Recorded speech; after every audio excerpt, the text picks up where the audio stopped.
আসসালামু আলাইকুম কলিজার প্রিয় বন্ধুরা, সবাই কেমন আছেন? আশা করি সকলে ভালো আছেন।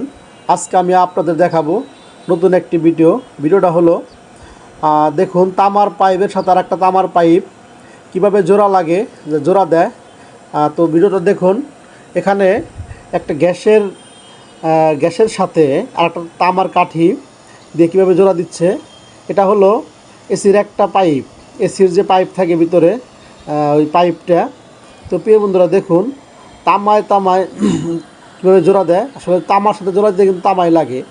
দেখুন বড় কাঠিটা আস্তে আস্তে গলে গিয়ে ছোট হয়ে যাচ্ছে। এই পাইপটা হলো তামার পাইপ।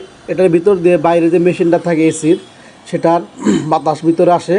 তো ভিতরে আসার পরে বাতাসটা কিন্তু ঠান্ডা হয়ে বের হয় এবং আমাদের শীতল বাতাস দেয়। তো প্রিয় বন্ধুরা, আপনার সামনে যদি আমার ভিডিও যায় অবশ্যই লাইক কমেন্ট করবেন, কারণ ফেসবুক টিম আপনার সামনে ভিডিও পাঠায়, আমি পাঠাই না। তো আপনার ভিডিও আমার সামনে আসলে অবশ্যই লাইক কমেন্ট করব। প্রিয় বন্ধুরা, পেতে হলে দিতে হয়। সকলে একসাথে কাজ করব। খোদা হাফেজ।